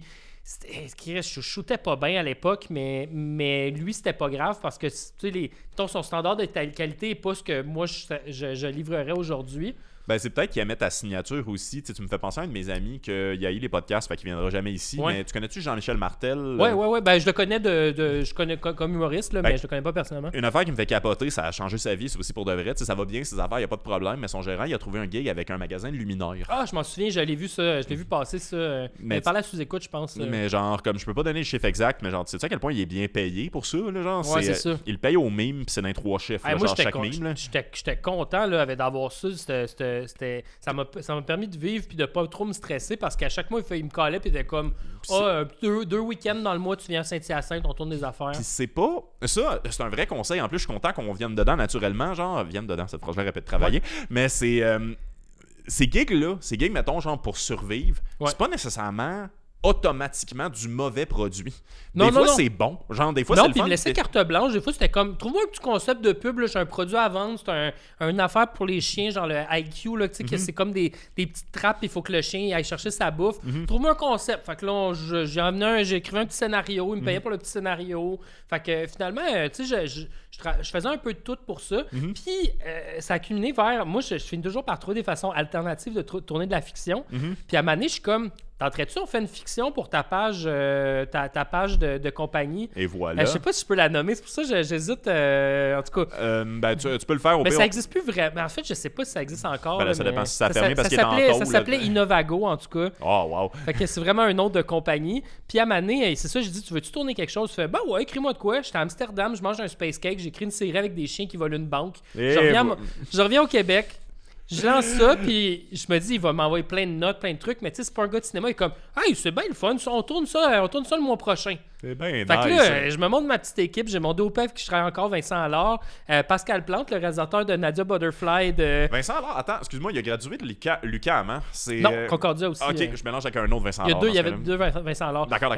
Pascal Plante, qui a fait Nadia Butterfly et compagnie. Pascal faisait le son. David et Monferrat, qui travaille encore. Plus broyé de la vie. Ouais. Excuse-moi, les faux tatouages. Ouais, exact, les faux tatouages. David et Monferrat, qui est encore en télé. Fait que tu sais, c'était comme mes chums de l'époque. On est allés les 4, on a tourné ça. ça. Le gars de la compagnie, il nous payait, il nous a payé une couple de jours pour qu'on tourne ça.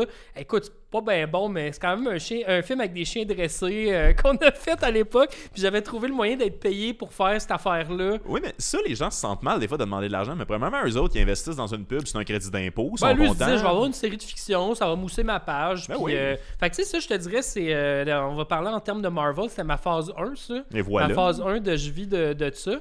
Ma phase 2, c'est que je suis allé en télé. Puis là, j'ai eu des contrats télé, des contrats de montage, tu sais, sur 3, 4, 5 mois. T'en fais-tu encore? Ou Pas vraiment ces temps-ci, en fait. J'arriverai à ça sera la phase 3, mais phase 2, c'était vraiment, j'ai une job un petit peu plus. C'était vraiment le fun de pouvoir être dans le monde de la télé puis de pouvoir faire des shows. Puis c'était une toute petite compagnie qui existe encore, là, ça s'appelle Niveau 12. Ils réalisaient pas beaucoup de shows par année, mais c'était une toute petite équipe. Ça veut dire que j'avais quand même j'avais quand même mon mot à dire. Tu sais, j'étais pas genre le 12e dans une chaîne alimentaire. Fait que je pouvais parler au producteur, puis tu sais, il parlait de mes idées, puis à travers ça, j'ai fait ma gig, une de mes meilleures gigs à vie, c'était le Mike Ward Show, où ça a été c'était vraiment mémorable, ça m'a ouvert plein de portes. Dans le fond, moi là-dessus, j'ai fait. Je vais faire un gros take, excuse-moi, mais je pense que c'est la dernière fois que Juste pour rire a vraiment essayé d'être créatif et original. Pas Juste pour rire, excuse-moi, Musique Plus. C'était pas celui de Musique Plus. Ah, ok, d'accord, celui de Télétoon, excuse-moi. Télétoon, en 2015, c'est là que j'ai rencontré. En ce moment, d'ailleurs. Un autre sujet. Ah, ça, c'est mon plan. Mais tu sais, là-dessus, je réalisais le web avec Marilyn Jonca, qui était pas connue du tout à l'époque. C'était elle qui animait le web. Fait qu'on faisait 4 entrevues par tournage avec les humoristes invités que je montais aussi.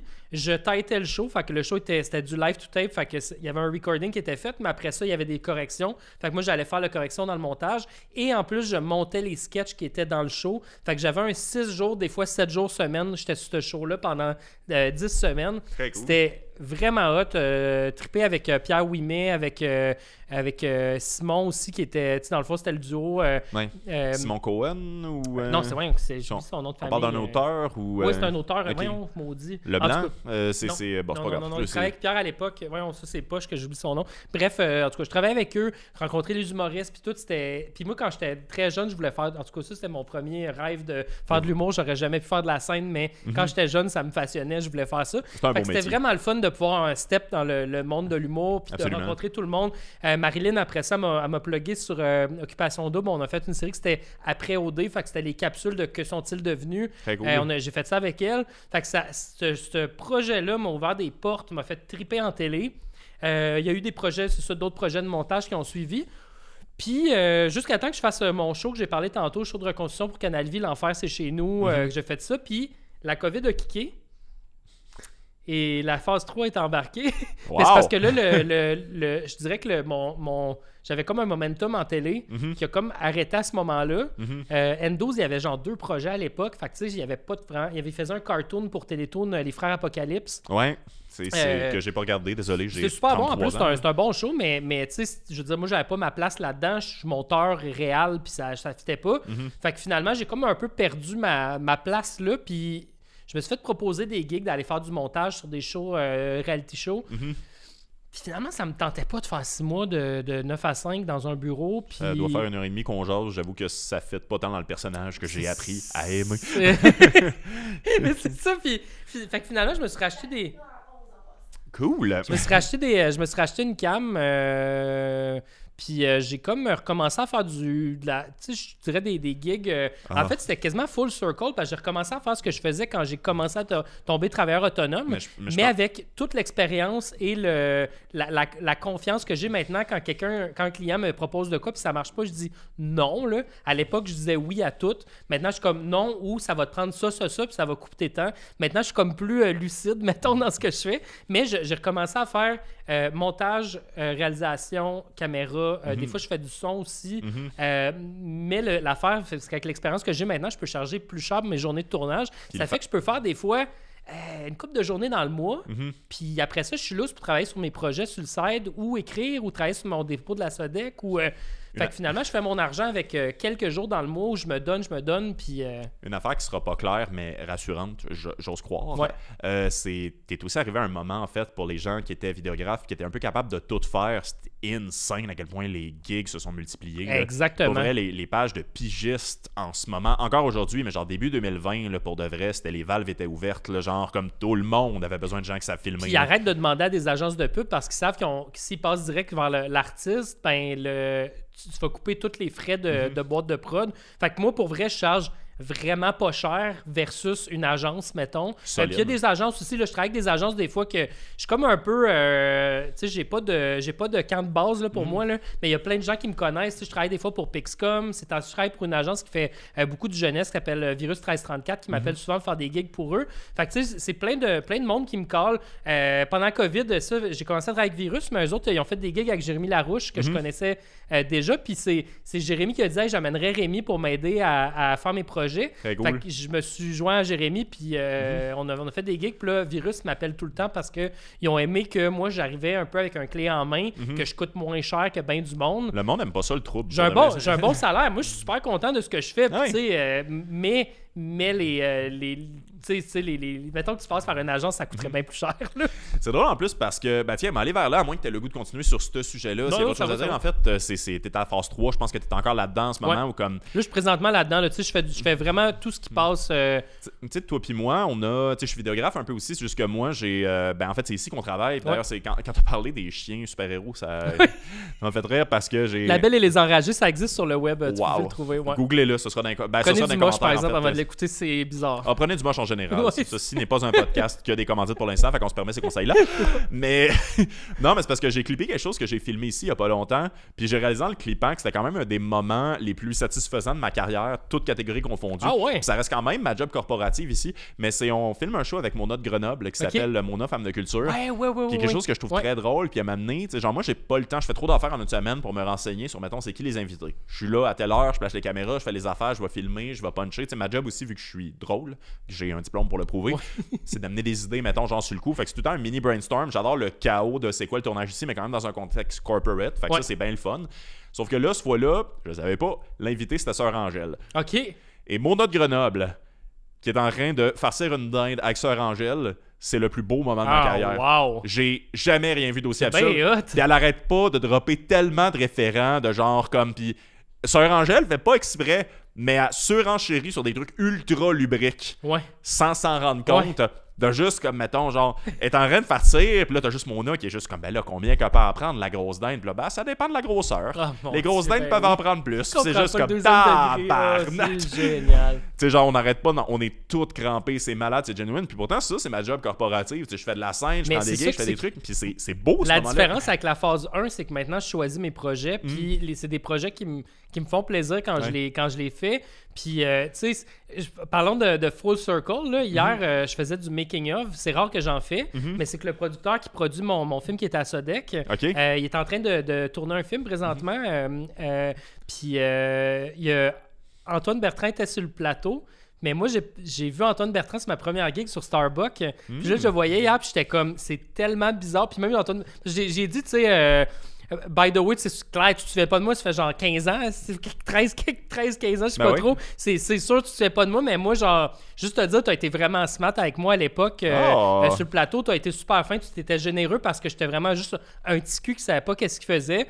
Puis il m'a niaisé, il était comme, ouais, mais par exemple, t'es encore en train de faire du making-of sur le plateau. Puis j'étais comme... True, mais là, je suis ici parce que c'est comme... Ça me fait plaisir d'être là, puis le producteur me l'a demandé, puis j'étais comme... ben oui, je vais aller faire des images, puis tout, c'est bien chill. Ben oui, c'est... Ouais. C'est le fun en plus parce que... je vais tomber en fait peut-être sur tout ce que ça... On a beaucoup parlé du fait de comme investir son temps, investir son énergie, prendre pour acquis qu'on sera pas payé, mais juste apprécier le fait que ce soit ça, ta vie, tu sais. J'ai l'impression que tu as ce que j'appelle amicalement un revenu d'adulte maintenant. Ouais. Moi, c'est quelque chose que je me tannerais pas. En fait, pour de vrai, là, je suis dans une année charnière aussi. C'est ma première année que j'ai plus de dettes carrément. Genre, j'ai remboursé mes dettes d'études, l'école de l'humour, c'est pas donné ou rien, ainsi de suite. Fait que, genre, là, l'argent que je fais, c'est de l'argent qui m'appartient. Mais moi, je suis incroyablement habitué à vivre avec 14 000 $ par année. Ouais, cette phase-là, à un moment donné, j'étais comme... l'extra bacon au Tim Hortons. Là. C'est un peu ça, ça a été c'était comme mon barème, là, comme quand tu refuses toujours les extras. Exactement. Genre, t'es comme, à un moment donné, tu fais comme, ah ouais, là, je pense que je suis correct pour me prendre mon 1 pièce de plus pour avoir une petite tranche de bacon dans mon sandwich. Là. Mais avoue qu'il n'y a comme pas de milieu. On passe de comme 14 à 50 000 par année d'une grosse shot. C'est... Comment tu le vis? J'ai l'impression que c'est récent. Moi, je suis pas bon avec les chiffres. Fait que ce qui était le plus difficile, c'était de connaître comment gérer les finances d'un... Parce qu'il y a des affaires qui arrivent à maner. Tu as les acomptes provisionnels à maner qui arrivent, qu'il faut que tu payes tes impôts de l'année d'après avant. Ça, quand la COVID a kické, c'est un mois, ils m'ont dit « By the way, faut que tu payes des acomptes provisionnels présentement. » Mais là, j'ai eu un creux de 3 mois. Là, moi, j'avais plus de cash. Puis là, ils me disent ça parce que je commençais à faire assez de cash. Ça m'a fait freaker. Fait que là, je suis comme « OK, là, j'ai traversé cette étape-là. Bon, là, je suis correct. Là, Mané, c'est comme « Hey, by the way, faut que tu charges des taxes maintenant. » Mais moi, je connais rien. Tu sais, il n'y a pas de cours qui font... tu peux aller faire des cours là, de ça, là, mais moi, ça m'intéresse pas. Là. Puis la manière, ils sont comme...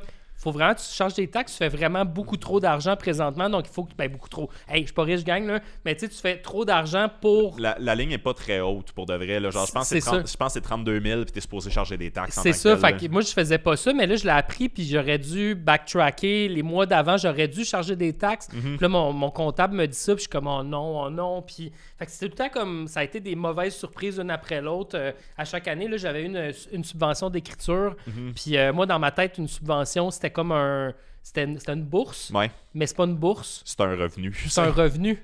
Mais il fallait que je charge des taxes là-dessus. Puis tu sais, c'est tout ça, là, genre, ça me tue à chaque année. Puis moi, je suis du genre à réinvestir aussi mon surplus d'argent dans mes projets parce que je veux tourner puis je veux faire des affaires. Fait que, tu sais, c'est pas... Je roule pas sur l'or, mais là, je suis bien, je suis en confiance. Puis si j'ai 2 semaines, j'ai pas de job, je panique presque plus. Bravo, c'est quand même un bel accomplissement. Non, mais c'est quelque chose d'angoissant pour de vrai. T'sais, on parlait du fait que comme tout est rassurant, sauf ce qu'on a décidé de faire dans la vie. Puis honnêtement, c'est quelque chose auquel on s'habitue pas là, pour ceux qui se le demandaient, genre dans la vie. Mais en même temps, tu sais, c'est... À un moment donné, t'as quand même cet historique-là de comment dire, OK, là, il n'y a pas de job de sa table, mais elle finit toujours par arriver d'une manière ou d'une autre. Genre, je vais juste continuer de faire ce que je faisais, puis inévitablement, les stats sont de mon bord à travers... Littéralement, si je prends, ça fait 11 ans que tu es un travailleur autonome. Si je compte à partir de la sortie. Fait que bravo, c'est très cool. On approche un peu de la fin. Je te cacherai pas. Y a-t-il quelque chose qu'on n'a pas abordé, que tu aurais aimé ça qu'on aborde? Il y a un truc, mais c'est un peu plus personnel. T'as pas d'enfant, toi? Hein? Non. Tiens, on va aller là parce que j'ai jamais abordé ça avec personne. Puis il y a des choix de vie à faire, j'ai l'impression, pour comme... Tu sais, il y a beaucoup de monde qui... En fait, je me suis fait confronter là-dessus souvent dans ma vie. Je sais pas toi, en ce qui te concerne, sur le fait que je suis capable de vivre avec pas beaucoup d'argent, mais on me parle souvent de mes privilèges, de comme j'ai des responsabilités financières qui ne sont pas les mêmes que bien d'autres mondes. Ce que je reconnais, ce que j'accepte à 100%. J'ai des avantages aussi en tant comme blanc, principalement hétérosexuel. En tout cas, c'est ça, il y a quelque chose. Bien sûr. Mais il y a ces avantages-là. Je pense que c'est important de tirer profit puis de ne pas avoir honte de ces avantages-là. Tout le monde a différents types d'avantages dans la vie. Il faut les utiliser. Mais il y a des affaires qu'on peut pas exactement faire pour maintenir comme notre présence dans cette vie-là. Avoir des enfants, avoir une famille, avoir une stabilité, j'ai l'impression que c'est souvent pas une option. T'es-tu d'accord? Qu'est-ce que t'en penses? Je pense que c'est faisable, mais c'est drôle parce que, tu sais, je dis que je fais plusieurs autres trucs. J'ai monté un documentaire l'année passée ou l'année d'avant c'est sur les comédiennes qui décident d'avoir des enfants puis qui ça scrape leur carrière. Le documentaire est là-dessus. Je sais, je veux le voir. Je veux vraiment le voir pour de vrai. Là, fait que c'est drôle que tu dis ça parce que ça se rapporte vraiment à ça. Moi, c'est moins pire parce que moi, je suis pas une femme et je suis pas à l'écran. Ça, c'est vraiment ça. C'est que les comédiennes, un coup qui ont des bébés, se font dire « OK, t'es rendu... t'es plus apte à jouer les jeunes femmes, je sais pas trop. » là. C'est comme un...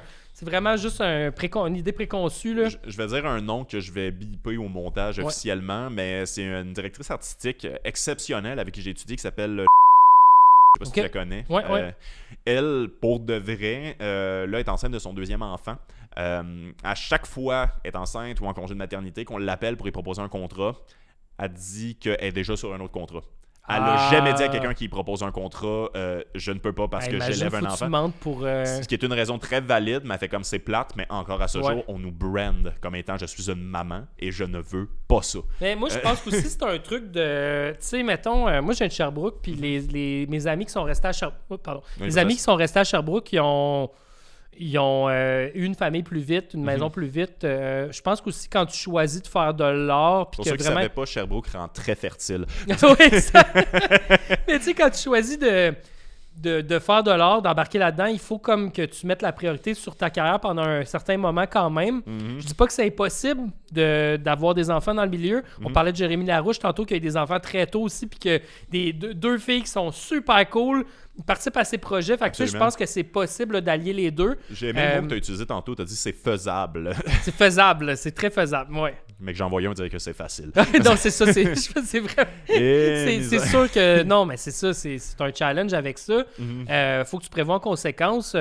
Est-ce que probablement que si je décide d'avoir, tu sais, j'aimerais peut-être ça à un moment donné, c'est pas quelque chose qui est dans les plans immédiats, mais j'ai 33 ans, à un moment donné, il va falloir que j'y pense plus.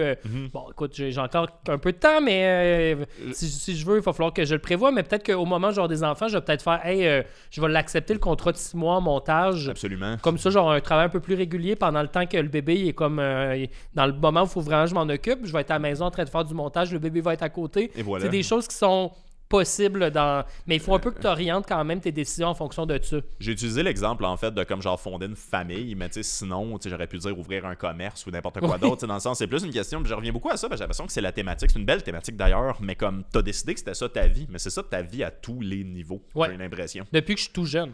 Et voilà. Ça a toujours été ça. J'écrivais des scénarios primaires sans avoir de caméra. Je sais pas d'où ça vient, mais j'ai toujours voulu faire des films. Fait que je sais même pas ce que je ferais d'autre. Fait que c'est un peu it's my destiny là, dans un sens là. Puis écoute, j'ai du plaisir. J'aime ça. J'ai toujours des nouveaux projets. J'ai pas de panne de je sais pas what's next. J'ai tout le temps comme des nouveaux trucs. Fait que puis t'as trouvé une normalité là-dedans aussi, j'ai l'impression, dans le sens parce que t'en parles, il y a des moments qui te brassent, c'est comme genre t'as été Toxic Avenger, j'en reviendrai pas. Là, désolé, là, ça va être ça. Mais tu sais, c'est. Puis d'avoir aussi un partenaire, une partenaire qui accepte ce choix-là, puis qui comprend, puis qui. Tu sais, moi des fois j'ai des up and down d'humeur parce que c'est super stressant, puis tout, puis. Il y a comme à mener une compréhension à avoir aussi. Puis là, c'est sûr que je veux pas être un asshole, mais des fois, je suis comme un peu dans... T'as comme la tête dans tes... Ça va pas bien, puis t'es comme un peu maître de ton art. Là, fait que là, c'est pas parce que personne peut comprendre ce que tu vis que c'est pas important. Ouais, c'est ça, exact. C'est compliqué. Est-ce que ta conjointe travaille dans le milieu des... Non, ben là, elle était comme en transition. Elle faisait de la photo dans une boîte. Puis là, elle tombe autonome là. Elle commence à faire de la colo. Oh mon Dieu, la mienne aussi. Ouais. Pour de vrai, ouais. C'est un step, hein, quand même. Oui, absolument. Je trouve ça intéressant. En plus, c'est Caroline. Je me demande si j'ai le goût de parler de ça. M'en parler, c'est juste qu'encore une fois, très ouvert, elle est dans la pièce. Fait que on aurait dû te donner un micro.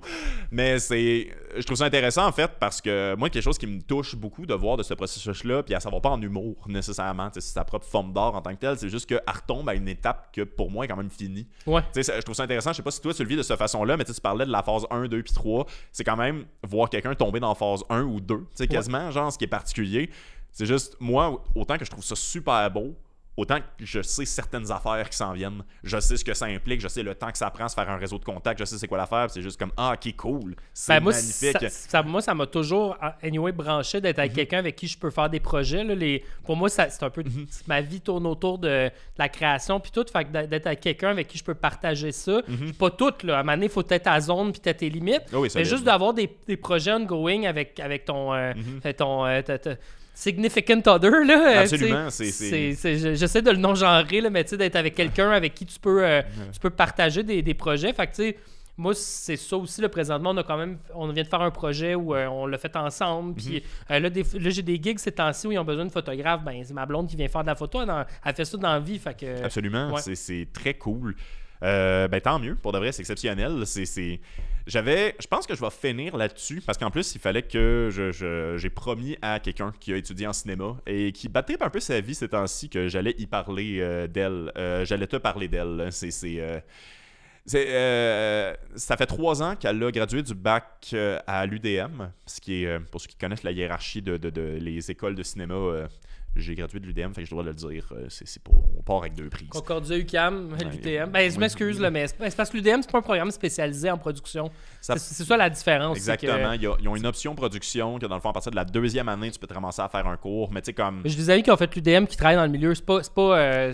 En fait, l'école ne change rien en cinéma. Là. Tu peux faire des films puis jamais aller à l'université. Ça revient exactement à ce que tu as dit tantôt sur le fait que, genre, moi, j'ai aimé parce que ça m'a donné une structure. Puis ça m'a aussi, comme, un peu normalisé le concept de travailler en groupe avec du monde avec qui tu t'entends peut-être pas nécessairement parce que ça fait aussi beaucoup partie de la job. C'est comme les écoles spécialisées, genre l'école du showbiz, ces affaires-là. Les pubs dans le métro, c'est genre, tu veux devenir réalisateur en 1 an, comme si c'était. C'est ça la recette, mais c'est vendre du rêve parce que c'est. Tu peux ne pas aller à cette fucking école-là puis devenir réalisateur. Exactement. Puis la majorité des étudiants qui y vont ne sont pas réalisateurs en sortant. Parce que ça dépend beaucoup de toi. Puis je veux pas tomber dans le fer de comme genre, si tu n'es pas réalisateur, c'est une question d'attitude. Je suis pas un coach de vie, là, mais c'est. Ben des amis, puis de Concordia aussi, là, qu'on était dans le programme de réalisation, puis ils ont fini, puis ils étaient comme, OK, ben moi je fais de la scénarisation, moi je fais. Ben tu sais, mon directeur photo avec qui je travaille, Vincent Allard, on est encore.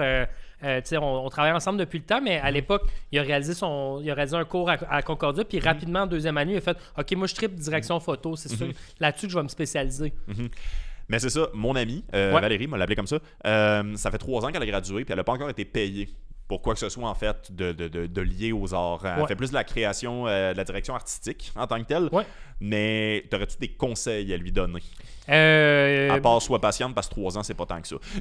Ben, 3 ans direction artistique, moi, je pense qu'il y a du potentiel parce qu'il y a énormément de jobs, des petites mains, là, en fait, que ça s'appelle. T'auras pas de... Non, mais il appelle vraiment, c'est vraiment le nom. C'est juste ses mains sont minuscules, ça m'a fait rire. Il appelle ça des petites mains, c'est quand tu vas seconder la DA, mettons, pour faire. Tu veux patiner. Patiner, c'est quand tu veux vieillir des trucs, là, vieillir des vêtements, vieillir des décors, trouver des accessoires bien précis. Ça va être les assistants des directeurs. Tu sais, tu tomberas pas directeur artistique sur un long métrage, à moins d'être vraiment plugué, là, d'avoir tous les plugs du monde. Ouais.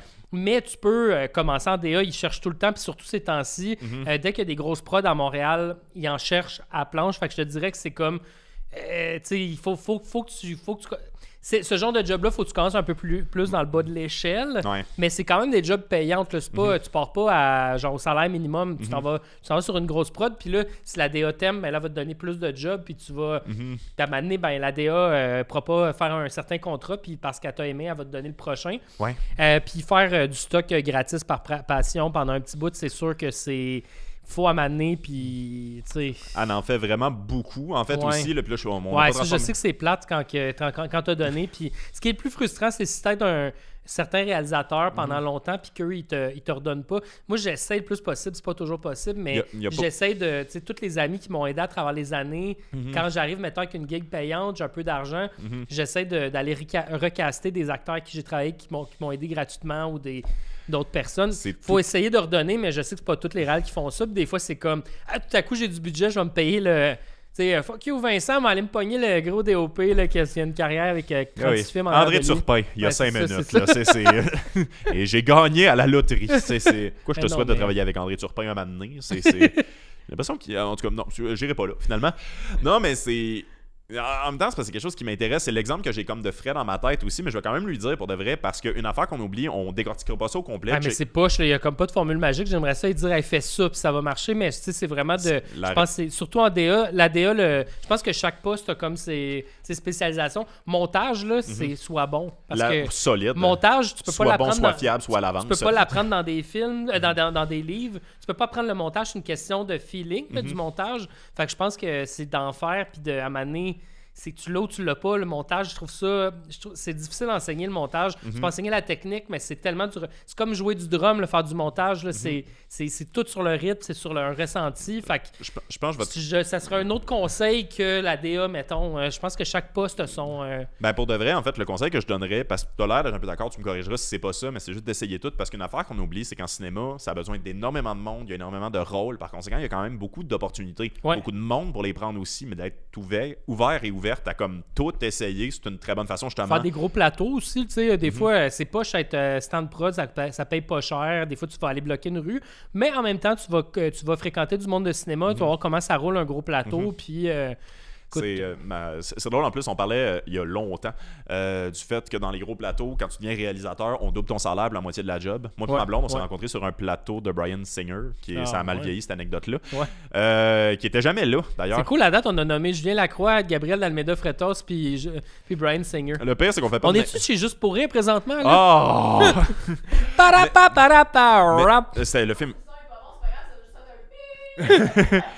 Non, mais non, mais pour de vrai, le film est dégueulasse. C'était X-Men Apocalypse en plus. Là, fait que c'est ça.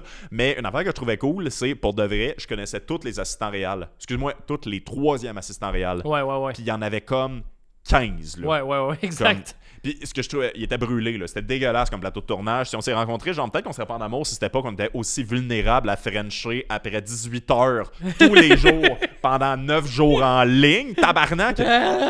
Mais pour vrai, moi je regardais, il y avait une réalisatrice que j'aime beaucoup. On va nommer du monde qu'on aime beaucoup aussi. On l'a fait quand même pas mal, là, malgré les name drop d'agresseur, mais Jeanne Leblanc, qui est une réalisatrice que j'aime beaucoup, elle a mangé son hostie de pain noir en assistante réalisation, puis elle a toujours voulu être réalisatrice, mais genre, elle est sur tous les plateaux, super bonne assistante réelle, ça n'a pas de sens, elle était là.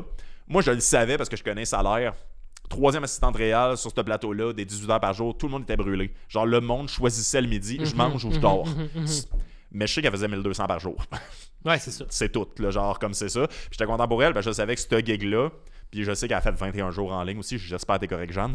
T'essaies de te clencher des buzz de ça pour après ça du temps pour faire d'autres affaires. Elle avait fait son film indépendant. C'était-tu Isla Blanca qui était... Isla Blanca, elle avait une subvention pour ça. Il y en a comme un qu'elle a fait, il me semble. Ben, où elle avait... Isla Blanca, c'était comme très peu d'argent, mais elle a comme... Ouais, exactement. Je sais que la Sodec était de son bord, mais elle investit personnellement aussi. Mais tu sais, elle travaille tellement, c'est aussi. Puis c'était au début, en fait, une très belle période parce que je trouve qu'en ce moment, la Sodec donne beaucoup d'argent à des jeunes réalisateurs. Donne beaucoup de nouvelles chances et c'est payant aussi pour de vrai. Moi, je donne toujours l'exemple de Chien de garde, qui est littéralement le film qui était supposé nous représenter aux Oscars.